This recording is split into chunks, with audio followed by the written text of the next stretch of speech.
You want to hear the story of Rockpile? Stay tuned. We'll tell you all about it.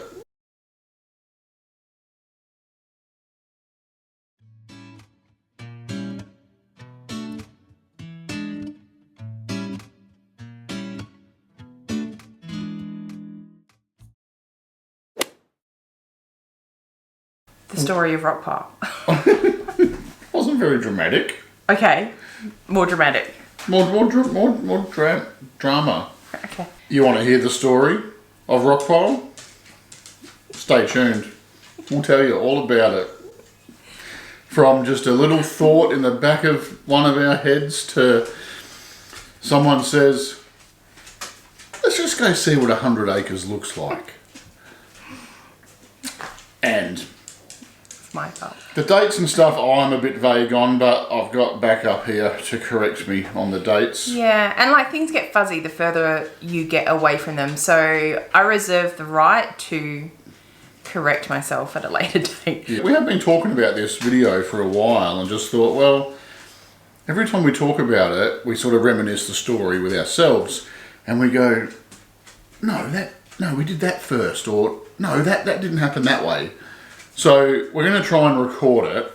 It may not be 100% accurate, but it's going to be pretty accurate.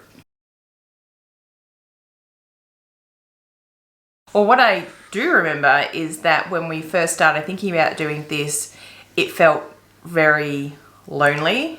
There was no real homesteading type off-grid community or people doing it that we knew. Corey and I were both tradies before we decided we want to be homesteaders. Yeah, we were. For you Americans out there, tradies is basically a trade qualified construction contractor. Yeah. And in Australia we just call them tradies. Tradies. Because Australians shorten Yeah. everything. All the words. All the time. So you said it was me, that said, I wonder what 100 acres looks like, but how do we get to that point? We lived on 5 acres and we had a big house.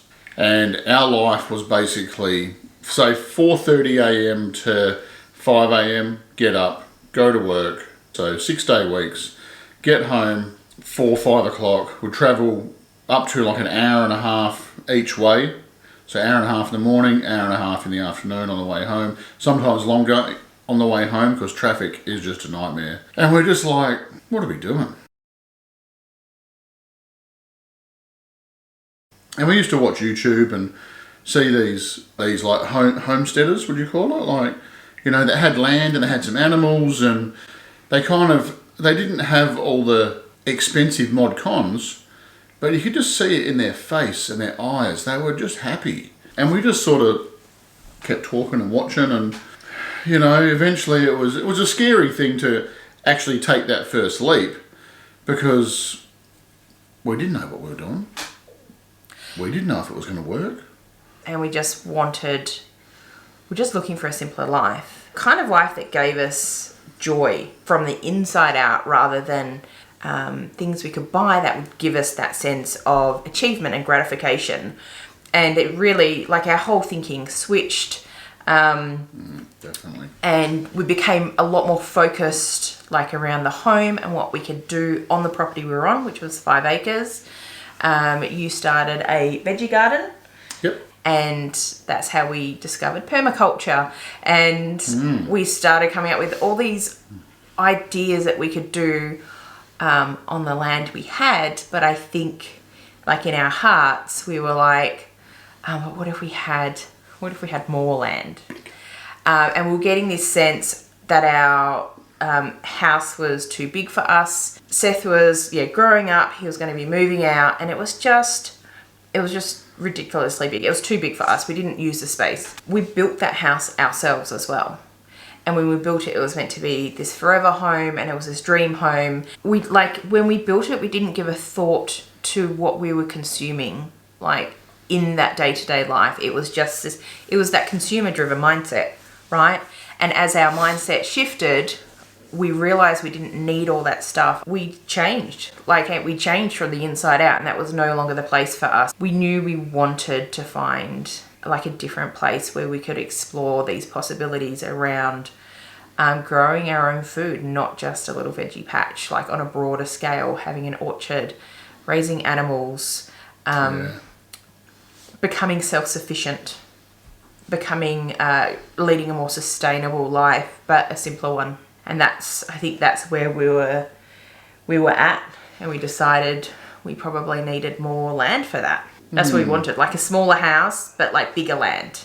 We're thinking, well, like 20, 30 acres would be massive. We put a point on the map, right? Literally. Yeah, literally. And we drew like a big semicircle because we're like... Half of it's ocean. Half of it's ocean, so it's a semicircle. But was it like 100-kilometre radius or something from that point, or something like that? Or like 1 hour's travel roughly from that point? And it took in like a lot of towns that we hadn't even considered or hadn't even been looking at, and it really opened our mind up to... Sorry, the BE. If you see me looking out, losing my eyes off the camera, it's because it's that time of afternoon where all the bee eaters come in, and the afternoon birds, and they're just like fluttering everywhere, and I just get sidetracked so easily. We wanted somewhere close to a highway so you could get onto highway speed limits and head wherever you wanted to. Yep.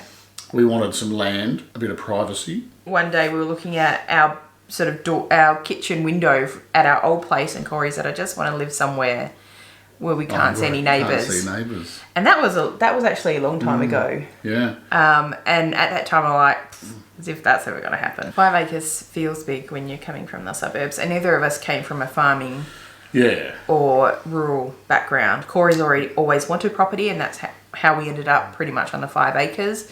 But neither of us come from that background. So it was all new for us. It's been a learning curve, even up to this present time. Like, who got sidetracked then? Oh, it was like flew right out the window. First property we saw was about 30 acres, and it was 30 minutes from us.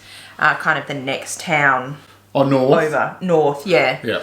And it was pretty expensive, actually. And I think that was one that had the orange orchard. Had the orange orchard. That's right. And a hill. It's like, imagine having a big hill and building a house on top of it. And it had a dam, and the house was... completely dilapidated. Yeah. Run down. It was just... fibre cement, asbestos. Makeover. Shack. So that would have been quite expensive. And as Amanda said, that was a pretty pricey purchase. Yeah. So we thought, and it didn't tick all the boxes. No. Right, didn't tick all the boxes for us, but it was giving us a sense of how much it would cost to get more land, and we just started Googling and searching, and we started seeing these properties pop up that were about the same price, but like double, triple the amount of land, and we're kind of like, they're within our semicircle. Is this where you said the classic comment? Let's just go see what 100 acres looks like. Let's go check it out. Let's go check it out. We made contact with the guy that had the listing. For this one particular block that kept on looking at. Yeah, and he said, he goes, okay, you can come and have a look. Meet me at the office in the little local town. He goes, and you can come out there with me because you won't find it. And we thought... You won't find it yourself. That's a bit odd. Like, just give us the address. What does he mean? We'll just give us the address, we'll go have a look. We had a full drive, we're like, okay, we'll go check it out. And so we hopped in his car, and within... Well, we thought we were in for like a big drive, like, where are we going to go, you know? And then we were here within like under 5 minutes. Yeah. Because we're very close to the little town where we are. And we went down this driveway, and it's like... Kept on going. Kept on going, and our driveway is probably about 2 kilometres long. Yeah. right? And it kind of went in behind this hill. And we're like, geez, okay, is this like going to turn into some sort of like horror movie? We weren't really sure what was happening. You know, he's a nice fella, don't get me wrong, very nice fella. And we basically drove in to the block and it opened up to this cleared pasture area. Dotted with trees, green grass. Full of lambs, like sheep with and frolicking lambs. And new lambs. Yeah. And they were all like come running up to the car like as lambs do, carrying on. And then we drove up to the top of this big hill because our block has nearly 90 metres, a couple of 100 feet of elevation change. So we drove up to the top of this big hill and Amanda and I just looked at each other and just went, the the sun was out, it was beautiful. It was like, I don't think we've had a day that nice, have we, since then? It was the middle of winter, perfect blue sky, sun shining, green grass, lambs frolicking. It was just a moment. And you could see for miles. It was a moment. And we couldn't see a house. Yeah, so we're at the top of the hill, and you've got these these 360-degree views from the very top. Like if you go over the hill enough, you can see our neighbour. But it was incredible. And I remember in my head going, "Oh no, we should have come here. Oh no!" And Corey is off talking to the real estate guy and asking questions, and I'm like, oh no, this can't. I don't want to I think it's too late though. I think we're done. I think we've fallen in love with this place, and we've been there for 5 minutes. We had just seen the block. We'd fallen in love. We walked away and just went, you know what? Let's be realistic. We can't afford this. That's never going to happen. It's not going to happen. I guess part of it too was the scared factor as well. Yeah, what sort of element was that playing in us saying, oh, it doesn't make logical sense to get this block? Do you want to give up everything you have, a nice house, an established block, and established kitchen, gardens, everything, to move to somewhere that has nothing and start again? That's a scary thing to do. But I think it was a couple of months later.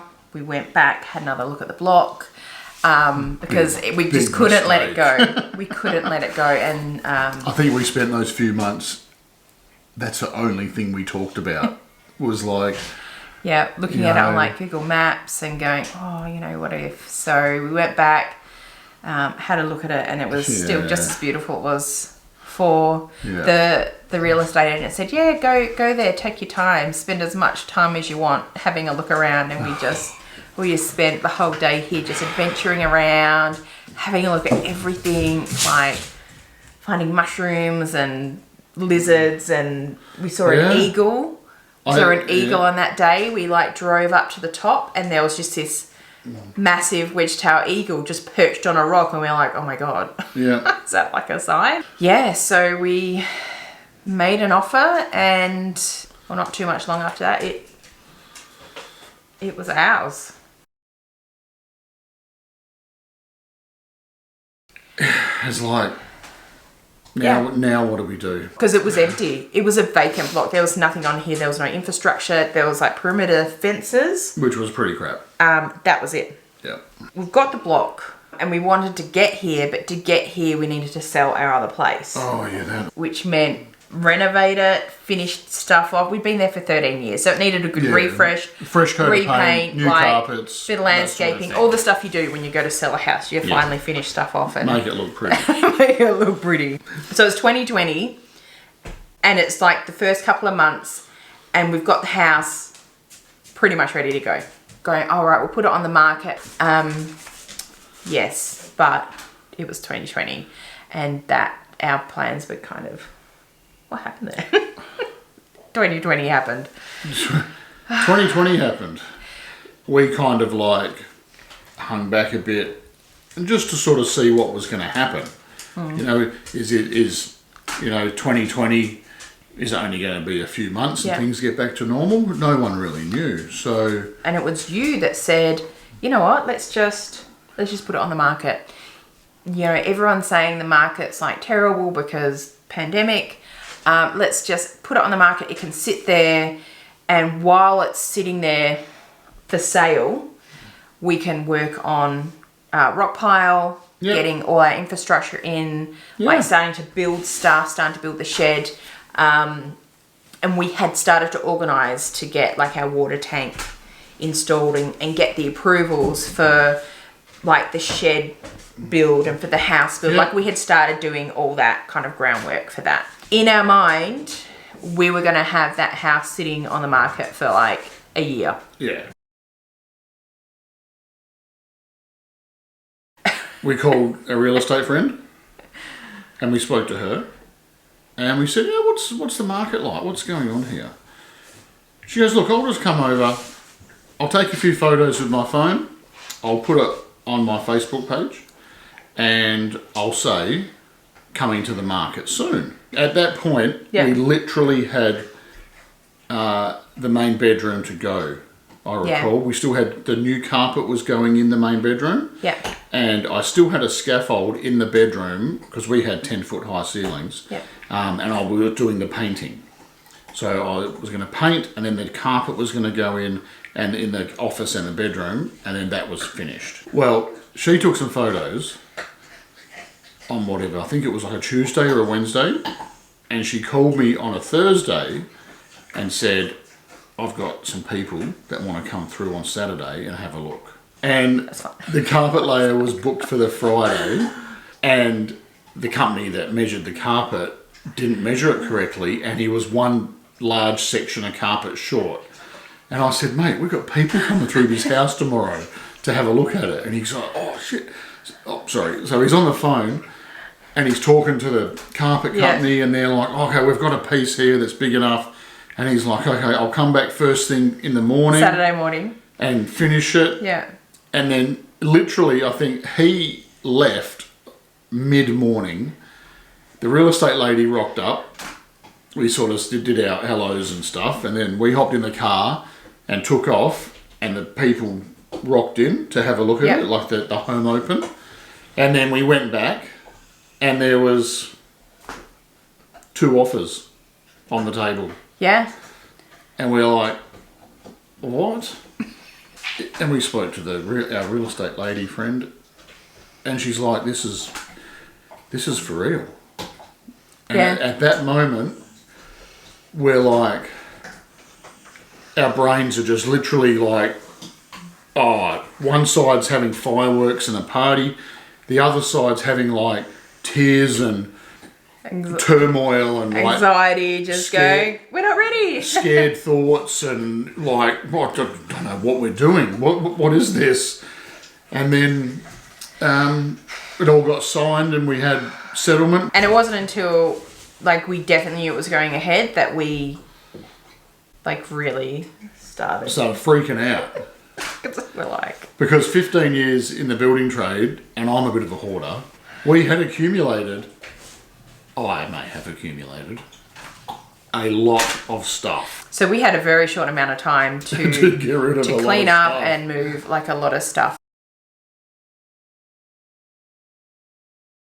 Settlement day came and we just kind of rocked up here and it's like, no house, like no fences, which is when we started to set up the donga, like just cladding the inside with gyprock and putting a little deck on it and a little roof veranda, and we created an outdoor kitchen just with a barbecue. Yep. Inside the donga, the size of a small container, like a 20-foot container, and there was like 2 adults, 3 dogs at that stage, 2 cats. A king-size bed, a lounge, a cupboard, a bench, and an office desk. And my office. There was literally probably only this much room left in the donga to walk around in. That's what it felt like. Yeah, it was very cosy. Oh, goodness. So, we just put a few star pickets in and made a little temporary yard so the dogs didn't have free roam of the 100 acres because we didn't know where they'd end up. There's the perimeter fencing, it wasn't really that good. And it was so frightening to look around and go, what we have. I can't believe what's happening. We have nothing here. You know, we just left, and it all happened so quick. Just from should we put the old house on the market and just see what happens? And then it was just like boom, just like dominoes, just one after the other. And then suddenly we're here on 100 acres with like virtually nothing on it. Go, what do we do now? What do we do? This is what we wanted, right? So. And that was about where you will start seeing like our Rockpile videos. We wanted to record our life once we got here for our kind of our own record or our purposes, and also to share what we were doing with other people, because when we were looking for that sort of inspiration, we couldn't find a lot of people doing it like in Australia. No, that's so right. we wanted to record that. Yeah. So that's when you'll start seeing the start of our videos, like around that time when we started building fences and planting trees and planting the olive grove and that sort of thing. And it wasn't until like the end of 2020 into 2021 that we started building the house, which is what we're in. What we're in now. What you can see is in here, which is still a work in progress. What was interesting is when we moved out here, we intended to keep working in our construction jobs. So there was... And we did for a little bit. We did a few jobs. Yeah. And we commuted like into the city, which the outskirts of the city is about an hour away. Yeah. And then you would have to get to the job. So sometimes like there was a fair amount of... 2 hours in the morning. There was a fair amount of like travel. And even though we had been used to travelling quite a bit, and at that time we were working together, so that was quite nice as well. It was like, that kind of adds up, you know, like with time and travel and adds fuel. Adds up, wears you down. Yeah. And I think we just decided that we wanted to be here. This is where we wanted to be. We wanted to make this where we lived and worked. Because we actually had, like, when we'd come up and stay in the swag, we'd bring the dogs up and we'd have the swag and a little fire and a barbecue on like a Saturday morning. We'd come up and we'd go back on Sunday afternoon.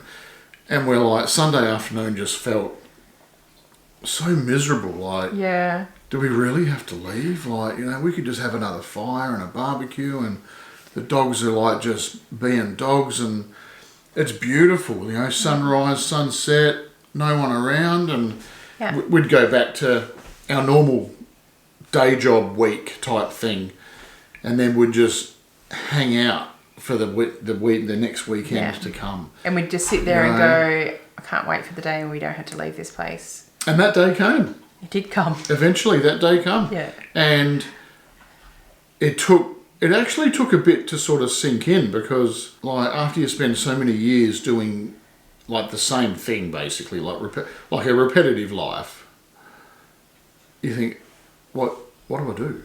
What am I going to do tomorrow? You know? It's like... Yeah. And I think it really highlighted for us the amount of stress around the type of work we were doing and the industry we were in, and how much it was not fulfilling us. Yeah.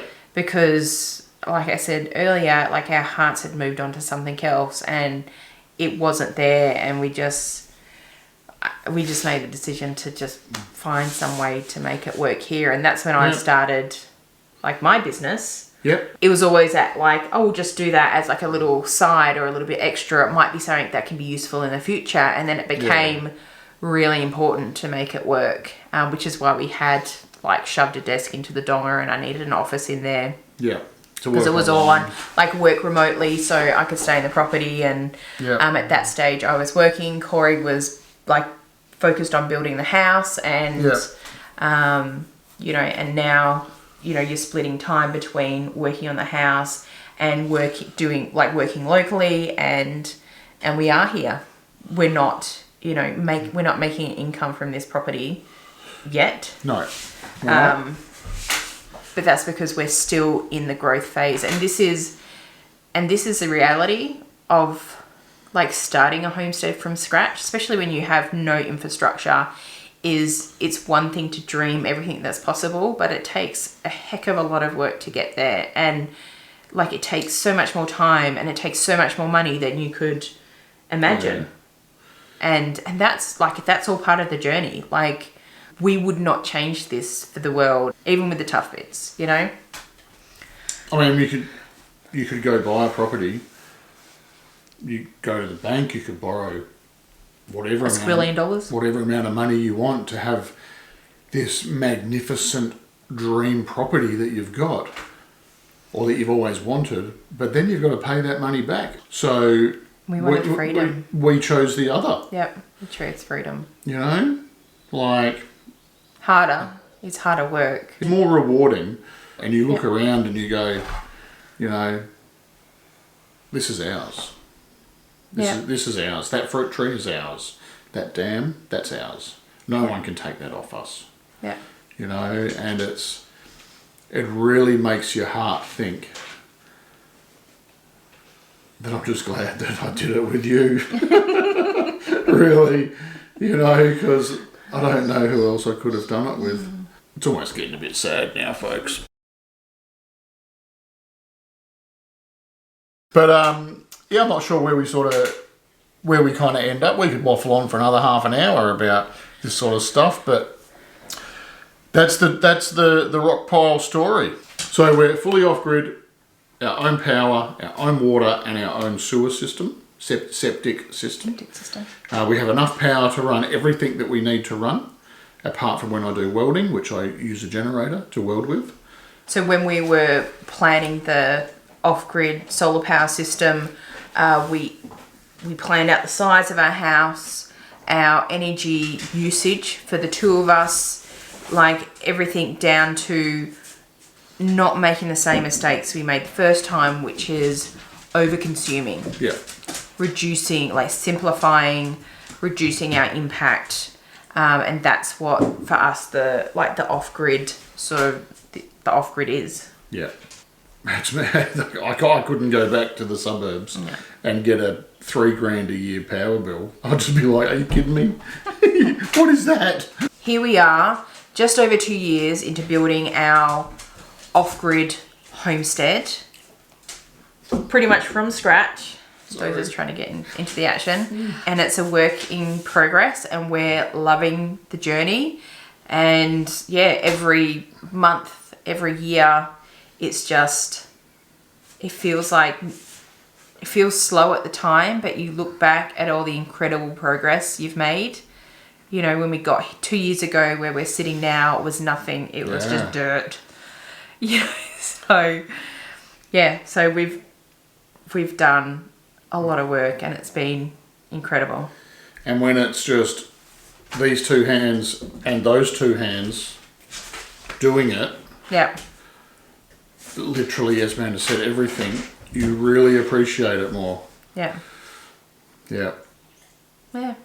That's it. And that's where we're at the moment. So this was just part one. I don't know how to wrap this up from here. I don't even know if we're leaving people hanging. Are we wrapping it up? I'll tell you what, if you've got any questions that you'd like to know about more details about anything, please write them in the comments and we'll get back to you with what information we can about that subject that you've asked on. Yeah. We may have left stuff out. We've definitely left stuff out. There's like a lot. It's life, right? That's 4 years worth of summarized into however long I make this video. Yeah. But we did what we wanted to do, which was take you guys along on the journey with us. Yep. We did. Because that's what we were looking for when we were dreaming of this life. So I hope that what we show you is like an inspiration and entertaining and educational, and we're not making these videos because we're like the perfect at everything or because we know how to do everything and we're the experts showing you how it's done. This is and I've said it before, this is real life off-grid. This is just the reality of starting a homestead from scratch. Yeah. When you're completely off-grid, and it's just, this is it, this is us. Yep. Every day we learn something new. So thank you.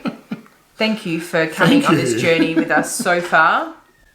And like Laurie said, if you have any questions or you want more detail and much less waffle about any particular part of what we've discussed, ask the question and we will we'll expand on it over time. Type it in the comments. Yep. And while you're there, push subscribe. Yes. And like. Yes. If you like us, give us a thumbs up. Just a thumbs up, man. All right. Well, thank you. Thank you. Goodbye. See you, folks. See you next time. Bye. Bye.